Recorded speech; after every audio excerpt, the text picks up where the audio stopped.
welcome back. Sorry for the slight delay. Technical gremlins have got in the way. But I'm delighted to be joined by Benji Lam. Benji is the Director of Vitabiotics for China and Asia. Benji, thanks very much indeed for joining me. Thank you very much for having me. Very excited and to be a part of it. Well, we're going to be hearing a lot from Benji over the course of the next 11 days. And we'll explain a little bit how that's going to work a little bit later on. But Benji, first of all, let's do a little bit of level setting and get everyone to get up to speed with who are Vitabiotics. Who are Vitabiotics? So we are the UK's largest and #1 vitamins brand.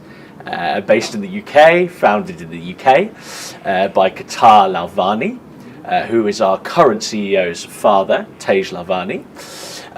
We have a presence in over 100 countries worldwide, and China is a key priority market for us, now in our top 3 global markets, and we'll go on to explore that in greater detail.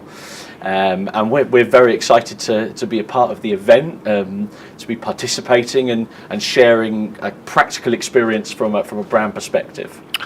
Well, we're more about that after this. Let's take a look at a video to explain a little bit more to everybody about Vitabiotics.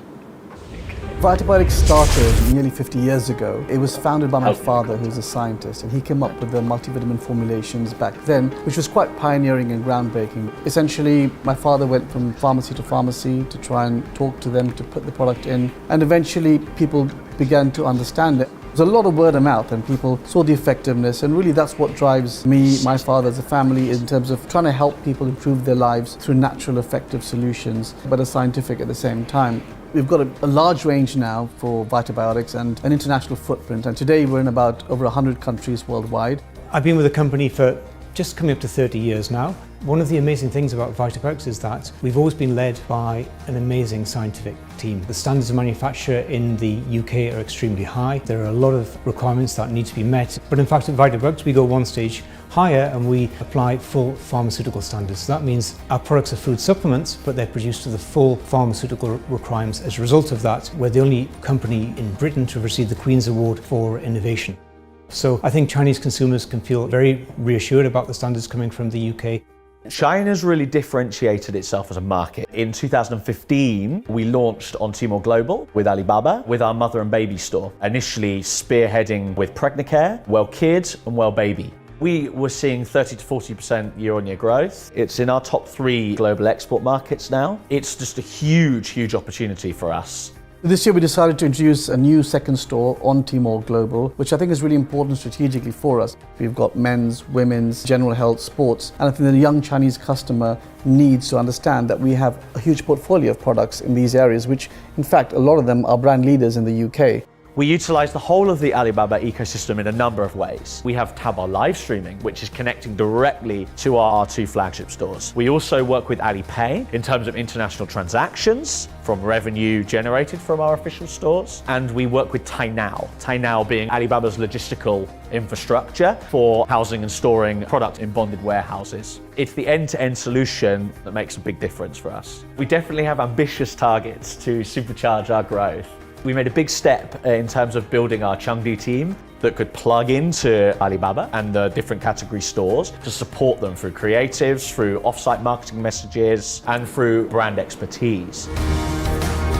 Alibaba's become an iconic brand. It is the leading e-commerce platform. I think it's a perfect strategic partnership to work together to grow our brands in China and potentially Asia. I think it's an exciting opportunity to get younger consumers into the habit of taking nutrition supplements and seeing the benefit. Vitabiotics wants to cater and keep you healthy and energized throughout that process, the whole life cycle, and a family product.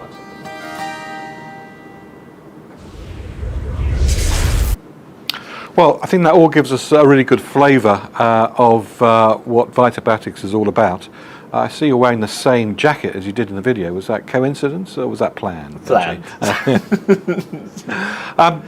Explain a little bit, give us some China context. So what was attractive to you, apart from, I suppose, the size of the China market, but what was attractive to you as a business about China?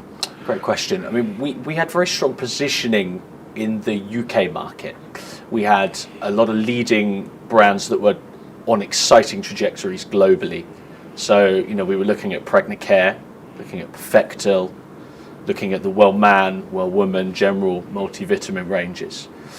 And we had existing consumer awareness in China. We already had wholesale interest coming from China 7, 8 years ago. And what attracted us was well, we could see some metrics. We did some due diligence on the size and scale of the VMS market in China, and we saw an opportunity to enter cross-border into that market. So as an SME, we didn't necessarily have obscenely OTT resources in terms of what we could devote at that time to China. But what we could do was initially test using the cross-border mechanism. That's taking product in from one territory into another using our UK standardized packaging and trademarks.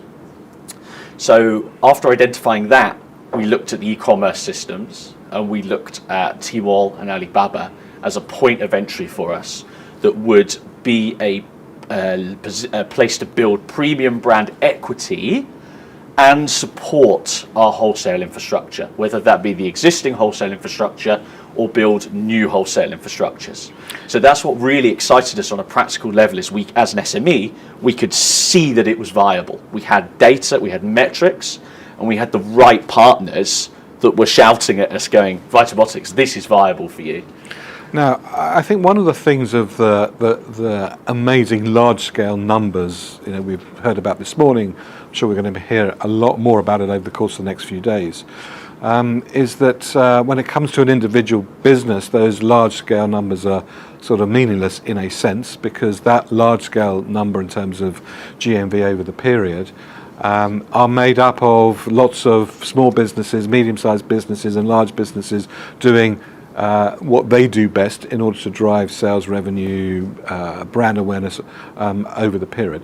One of the things that we will be doing together over the course of the next few days is doing deep dive into your business every day to understand exactly what's happening on the ground, so that we, I suppose, as we can be observers, maybe slightly dispassionate observers to you over this period, to understand sort of the day-by-day mechanics of how things are working. Let's just go back to your initial days in China, your initial work with Alibaba. How do you go from, I presume, presenting the business plan to your founders who have just seen the board there, who obviously said, yes, let's do it. How do you go from that to actually creating a business in China, on Tmall, recruiting people, things on the ground, and a humming environment?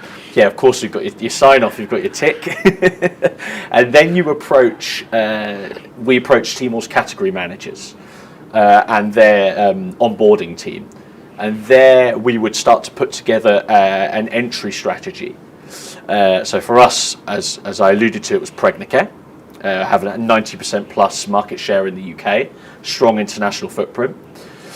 So we opened and we decided to focus on mother and baby initially. 6 years ago, that was the hottest cross-border overseas brand category as well. So yeah, you go through the motions with category managers giving you data, giving you insights into your segments, and then you go about finding a trade partner or a third party. And this is what people refer to as a TP. This is what people would refer to as a TP. And that TP will be looking to present a vision for your brand. How can they really grow your brand? Not just in terms of GMV or net merchandise volume, gross or net merchandise volume, but in terms of a brand long-term vision, i.e. to be able to build sustainable prices and to be able to build sustainable volumes for you. So we went into conversations with a number of different TPs. And each of these TPs are independent businesses. They've got their strengths and weaknesses, and you decide, in a sense, which one to use. A little bit, yes, a little bit like agency models. Yeah, they have rosters of different brands, and they have experience with. They tend to specialise in certain sectors, as well. Some are smaller startup models, we work with one very small startup TP, and then we work with a very large scale Chinese giant TP. So you can mix and match in a sense. It's yes, not, yeah. You can mix and match if you're working. We work in different categories, so we mix and match by giving mother baby to one TP and healthcare to another. But we'll move on to that. Do you have to have a TP? Do you have to have a TP? No, you don't have to have a TP. You can self-operate in China, which is a phase that Vitabiotics are now moving into, exploring how we can take our own staff structure and run the stores and logistics and marketing directly for that e-commerce position.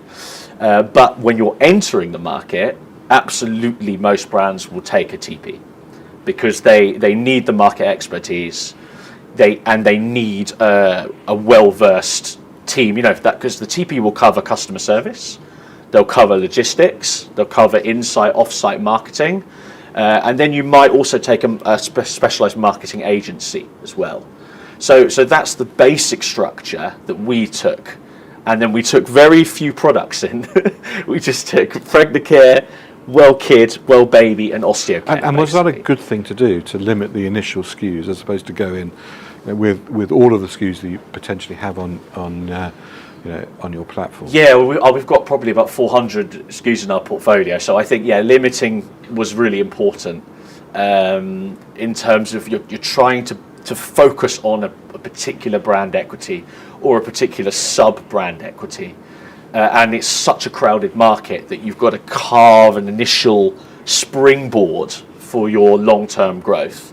And Pregnant Care was our springboard. So the store, which on Tmall is a flagship store, so it's brand-owned, brand-controlled, brand price-controlled, and brand-stocked.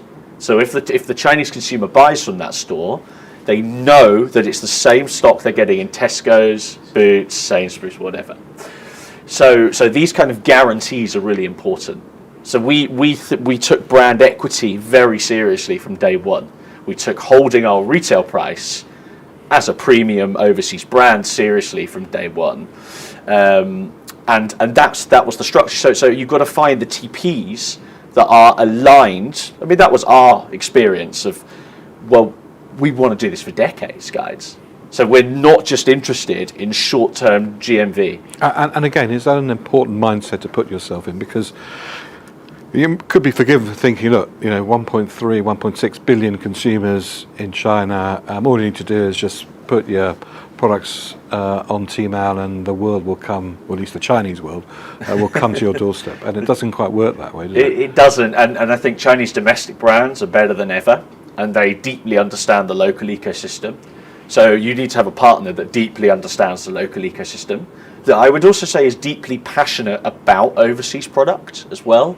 So, are they in like cross-border e-commerce committees and conventions and government level groups? And, so ascertaining whether there is a real genuine interest in scaling that product in China is really important from a TP.